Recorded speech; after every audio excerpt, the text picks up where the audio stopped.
Tumsifu Yesu Kristo. Karibu ndugu msikilizaji na mfuatiliaji wa Oratorio Canossa Media katika tafakari ya neno la Mungu, ikiwa leo ni Dominika ya pili ya Kwaresma, kipindi cha mwaka A wa Kanisa. Katika Dominika hii ya pili ya Kwaresma, Mama Kanisa anatualika kupanda mlima pamoja na Yesu Kristo ili kushuhudia utukufu wake. Baada ya majaribu jangwani, leo Yesu anatuonyesha lengo la Kwaresma: kubadilishwa kutoka ndani, ili tushuke mlimani tukiwa na nguvu mpya ya kuishi Injili. Mwanga wa uso wa Yesu unatupa tumaini katikati ya magumu ya safari ya imani. Masomo yetu ya leo, somo la kwanza kutoka katika kitabu cha Mwanzo sura ya 12 aya ya kwanza hadi ya 4a. Mungu anamwita Abrahamu aache nchi yake na usalama wake, aende pasipojua mwisho wake. Imani ya kweli ni kusafiri kwa kutumainia ahadi ya Mungu. Katika somo la pili, Paulo mtume anawaandikia Timotheo katika waraka wake ule wa pili, aya ya kwanza hadi ya 8b na ile aya ya 10. Mtume Paulo anatuonya tusione aibu kuteseka kwa ajili ya Injili, kwani Mungu ametuita kwa neema, si kwa matendo yetu, akituambia kuwa njia ya wokovu hupitia msalaba, lakini huleta uzima. Na katika somo la Injili Mathayo sura ya 17 aya ya kwanza hadi ya 9, Yesu anageuka sura mlimani. Uso wake unang'aa kama jua, na sauti ya Baba inasikika ikisema, huyu ndiye mwanangu mpendwa, msikilizeni. Kwaresma inatualika kumsikiliza Yesu ili atubadilishe maisha yetu. Milima yetu ya leo ni sala, tafakari na ukimya wa ndani. Na pengine mabonde ni mateso, majukumu na changamoto za maisha. Ila katika yote tukimtazama Yesu mlimani, tunapata nguvu ya kushuka na kuishi imani kwa uaminifu. Dominika hii inatukumbusha kwamba Kwaresma si mateso tu, bali ahadi ya mwanga. Mungu anatuita tubadilishwe kabla ya kubadilisha dunia, na kumsikiliza Kristo hutufanya kuwa mashuhuda wa tumaini. Karibu tutafakari pamoja katika kipindi hiki cha Kwaresma ili tuweze kupanda pamoja na Yesu Kristo katika mlima wake na kupata nguvu ambayo itatuongezea imani na kuwa waaminifu kwa Mwenyezi Mungu. Wapendwa familia ya Mungu, tumsifu Yesu Kristo. Karibuni katika tafakari ya neno la Mungu, Jumapili ya pili ya Kwaresma, mwaka A wa Kanisa. Somo la kwanza linatoka katika kitabu cha Mwanzo sura ya 12 aya ya kwanza hadi ya 4a, na somo la pili linatoka katika waraka wa pili wa Mtume Paulo kwa Timotheo sura ya kwanza aya ya 8b hadi ya 10, na Injili ya Mathayo sura ya 17 aya ya kwanza hadi ya 9. Dhamira inayotawala katika masomo yetu ni kusikiliza sauti ya Mungu na kutii. Karibuni tusikilize Injili. Somo la Injili takatifu ilivyoandikwa na Mathayo sura ya 17 aya ya kwanza hadi ya 9. Yesu aliwatoa Petro na Yakobo na Yohane nduguye, akawaleta juu ya mlima mrefu faragani. Akageuka sura yake mbele yao, uso wake ukang'aa kama jua, mavazi yake yakawa meupe kama nuru. Na tazama, wakatokewa na Musa na Eliya wakizungumza naye. Petro akajibu akamwambia Yesu, Bwana, ni vizuri sisi kuwepo hapa. Ukitaka nitafanya hapa vibanda vitatu, kimoja chako wewe, kimoja cha Musa na kimoja cha Eliya. Alipokuwa katika kusema, tazama, wingu jeupe likawatia uvuli, na tazama, sauti ikatoka katika lile wingu ikisema, huyu ni mwanangu mpendwa wangu, ninayependezwa naye, msikieni yeye. Na wale wanafunzi waliposikia, walianguka kifulifuli, wakaogopa sana. Yesu akaja akawagusa akasema, inukeni wala msiogope. Wakainua macho yao wasione mtu ila Yesu peke yake. Na walipokuwa wakishuka mlimani, Yesu akawaagiza akisema, msimwambie mtu yeyote habari ya maono haya, hata Mwana wa Adamu atakapofufuka katika wafu. Neno la Bwana. Imani ambayo chanzo chake ni kusikia inadhihirishwa katika somo la kwanza. Tunaposikia mwito wa Abrahamu, Bwana anamwagiza atoke katika nchi yake na aende katika nchi ya Kanaani. Abrahamu anasikiliza sauti ya Mungu na kwa imani kubwa anatii anachoagizwa na Mungu. Matokeo yake anajipatia baraka na ahadi mbalimbali kutoka kwa Mungu. Kwa njia ya ubatizo tunaitwa kama Ibrahimu kuachana na makando yetu, kutoka katika hali ya dhambi na kuwa watu wapya. Ndio dhamira kuu ya kipindi hiki cha Kwaresma.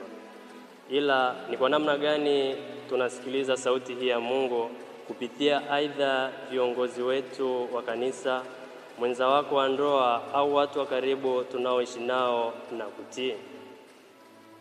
Pengine ni kweli kwamba tunasikia sauti hii ya Mungu ila tunatii. Hili ni jambo la muhimu ambalo tunaalikwa kulifanyia kazi kipindi hiki cha Kwaresma. Katika somo la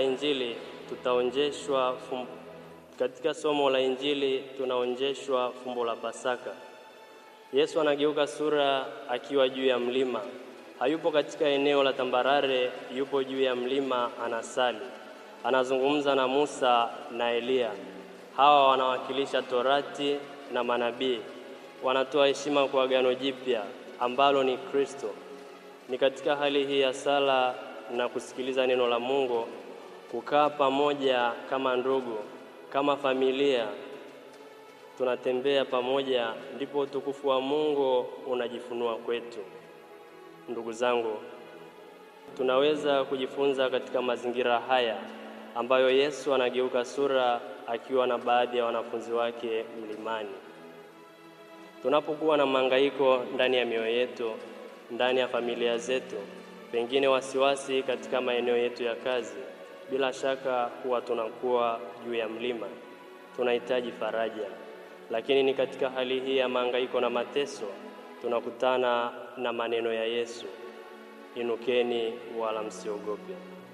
Ni maneno mazito sana yanayotupatia nguvu ya kimungu. Tunaalikwa kumsikiliza Yesu ili tuweze kubadilisha mitindo yetu ya maisha, tumvae Kristo na kufanana na Kristo. Mazingira haya ya kutaka kufanana na kung'ara kama Kristo yanatutaka tufanye mabadiliko ya ndani, yaani kuachana na utu wetu wa kale na kuvaa utu mpya, kuwa watu wa msamaha, kuwajali wengine, hasa wahitaji na wale waliosaulika katika jamii zetu. Hatuna budi kumkimbilia Yesu kila mara katika sakramenti ya kitubio. Baada ya Yesu kugeuka sura na mitume kushuhudia utukufu, Petro anaonyesha hali ya kutaka kujenga vibanda, kubaki katika hali ya furaha, asiende Yerusalemu, kubeba msalaba na kuendelea katika utukufu. Yesu anatufundisha kuwa hakuna utukufu bila mateso. Inampasa kwenda Yerusalemu kutimiza mpango wa Mungu wa ukombozi. Ndugu zangu, tusihofu tunapokumbana na giza nene katika maisha.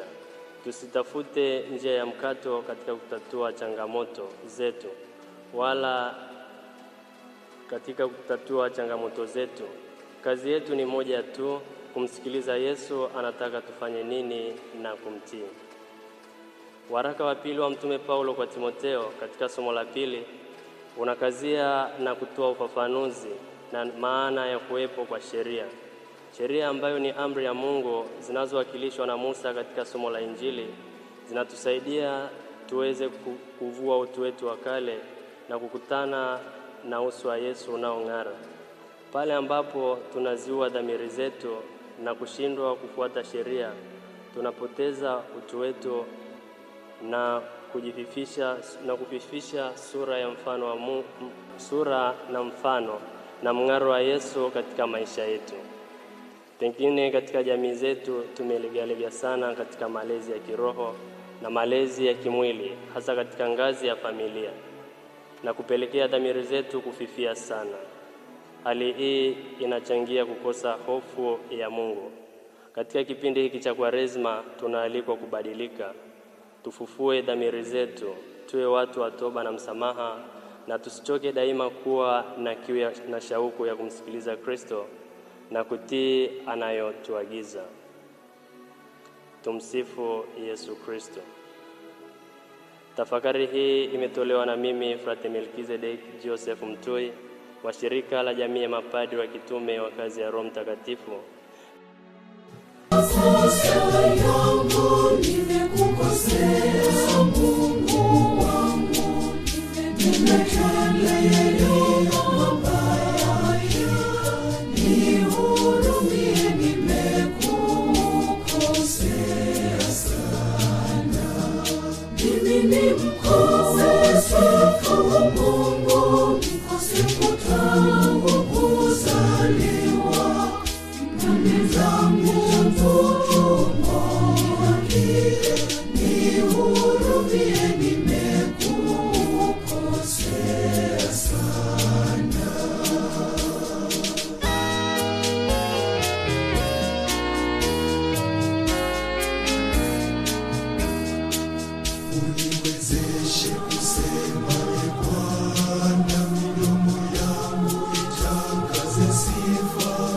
Itangaze sifa zako e Bwana.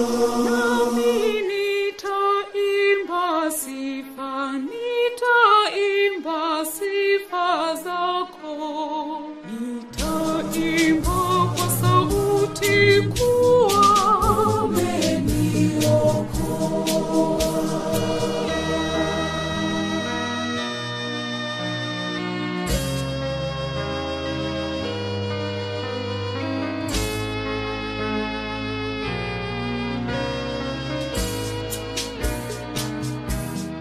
Ninakiri makosa yangu, nimekukosea Mungu wangu, nimetenda yaliyo mabaya, nihurumie, nimekukosea sana. Mimi ni mkosefu Mungu, mkosefu tangu kuzaliwa.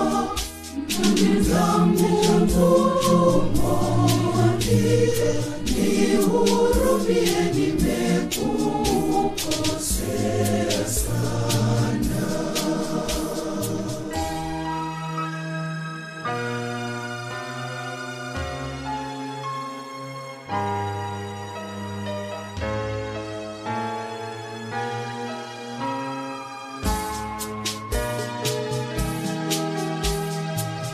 Nihurumie Mungu wangu, Sikia sauti yangu.